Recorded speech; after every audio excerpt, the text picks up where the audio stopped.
Olá! No estudo do Novo Testamento, estamos desenvolvendo ainda no Evangelista Mateus, acompanhado de obras de Emmanuel, como o Pão Nosso e outras obras dele que Emmanuel traz mensagens, comentários para as nossas reflexões em torno do Novo Testamento, para que nós nos conscientizemos da nossa real condição de cristãos, que na maioria das vezes essa palavra é tão somente da boca para fora e não internamente como seguidores, discípulos mesmos de Jesus, como nós vamos ver inclusive nestas lições de hoje. Hoje nós vamos ver dois versículos que se encontram no capítulo 9 de Mateus, seria o capítulo 35 e o 37. Esse trecho todo diz o seguinte: Jesus percorria todas as cidades e aldeias, ensinava nas sinagogas, pregando o evangelho do reino e curando todo o mal e toda a enfermidade. Vendo a multidão, ficou tomado de compaixão, porque estavam enfraquecidos e abatidos como ovelhas sem pastor. Disse então aos seus discípulos: a messe é grande, messe é a seara pronta para ser feita a colheita, a ceifa, né? A messe é grande, mas os operários são poucos. Se pedir, pois, ao Senhor da messe que envie operários para esta sua messe. E a respeito desse trecho, nós vamos ter duas lições de Emmanuel no livro O Pão Nosso. A primeira lição é a 51, onde Emmanuel destaca o capítulo 9, versículo 35, que diz o seguinte: pregando o evangelho do reino e curando todas as enfermidades. E esta lição Emmanuel denominou Socorre a ti mesmo. E ele faz um elenco de situações, de doenças nossas, de comprometimento que nós incidimos nas nossas existências, né? E nos dá os aconselhamentos, principalmente das curas físicas e espirituais. Diz-nos Emmanuel: cura a catarata e a conjuntivite, mas corrige a visão espiritual de teus olhos. Defende-te contra a surdez, entretanto retifica o teu modo de registrar as vozes e solicitações variadas que te procuram. Medica a arritmia e a dispneia, contudo não entregues o coração à impulsividade arrasadora. Combate a neurastenia e o esgotamento, no entanto cuida de reajustar as emoções e tendências. Persegue a gastralgia, mas educa os teus apetites à mesa. Melhora as condições do sangue, todavia não os sobrecarregues com os resíduos dos prazeres inferiores. Guerreia a hepatite, entretanto livra o fígado dos excessos em que te comprases.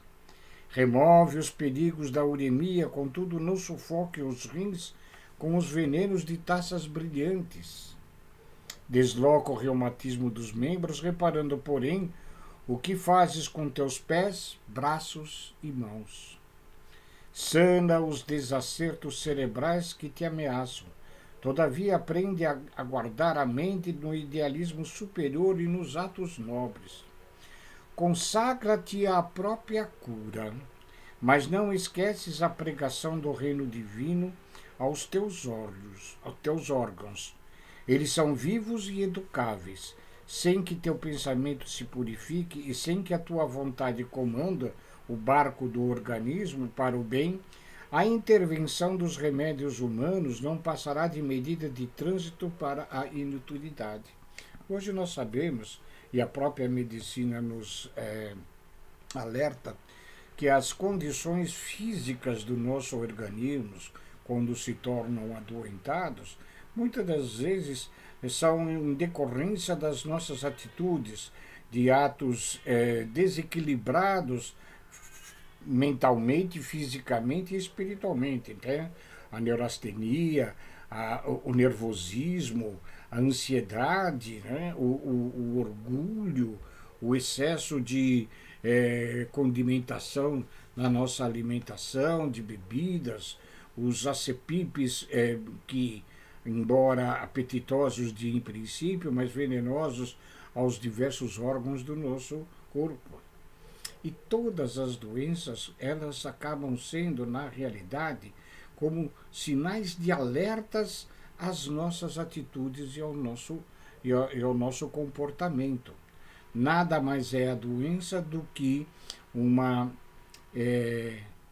retaliação de algo indevido e desequilibrado que estamos fazendo. A pessoa comedida, a pessoa equilibrada, física, mental e moralmente, muito provavelmente ela estará isenta de todos estes tipos de doenças, né? As doenças, elas são educativas. Muitas das vezes, em algumas existências, nós cometemos desatinos para com o nosso organismo, né? Em existência futura, nós renascemos com o plasma do nosso perispírito na matéria condensada do nosso corpo físico, né? Com as doenças inerentes àquelas situações, fazendo com que nós tenhamos, então, agora um equilíbrio, procurando o equilíbrio, né? As doenças desse tipo são, por exemplo, a diabetes, né? Onde exageramos nas nossas alimentações e agora nós temos que tomar precauções e não haver mais exageros. E outras doenças, como as células cancerosas, né? Elas são também depurativas de manchas que colocamos em nosso perispírito por desequilíbrios outros em outras existências. Sigamos com os exemplos que Emmanuel nos traz para o nosso reequilíbrio e a nossa saúde física, mental, emocional e espiritual. Ainda a respeito desse trecho mesmo, temos outra mensagem deixada por Emmanuel, quando Jesus fala da messe, da seara, que está pronta para a ceifa, né? Onde ele relata que são poucos os trabalhadores, com relação ao capítulo 9 de Mateus, versículo 37.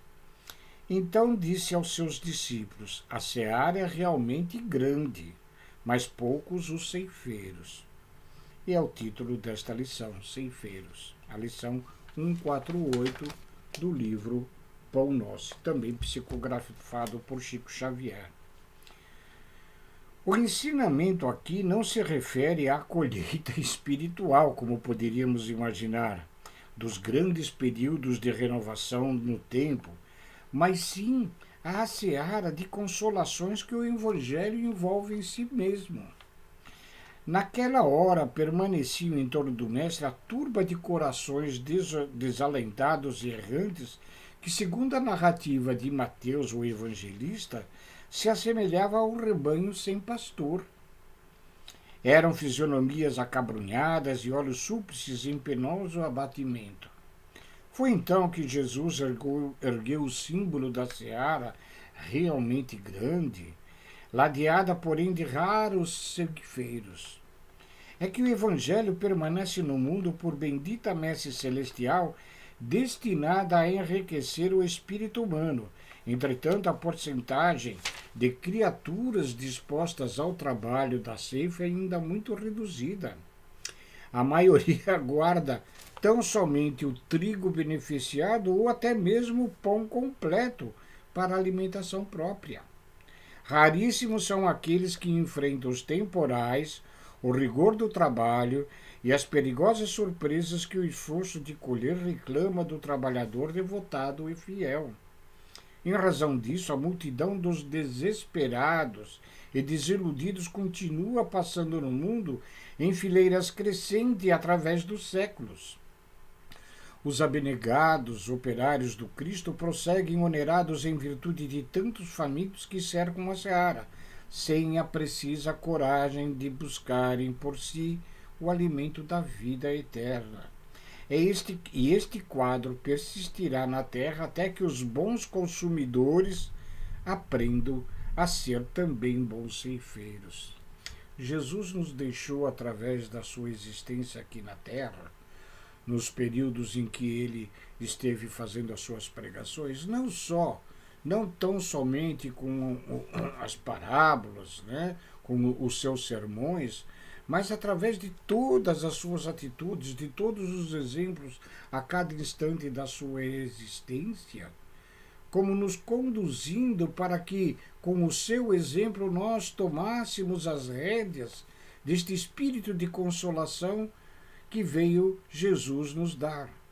Nós também deveríamos, como ditos cristãos, sermos ceifadores nessa seara de Deus nosso Pai. Sermos cristãos de fato, não só sendo consolados, mas consolando igualmente. Mas a milenar existência nossa, ainda em processos de evolução muito pífios, muito pequenos, nós nos tornamos tão somente o consumidor e não nos dispomos a trabalhar na seara de Deus. Tomemos as rédeas para que nós possamos ser mais ceifeiros do que consumidores. Era esse o nosso estudo do Novo Testamento de hoje. Muito obrigado e fiquem com Deus.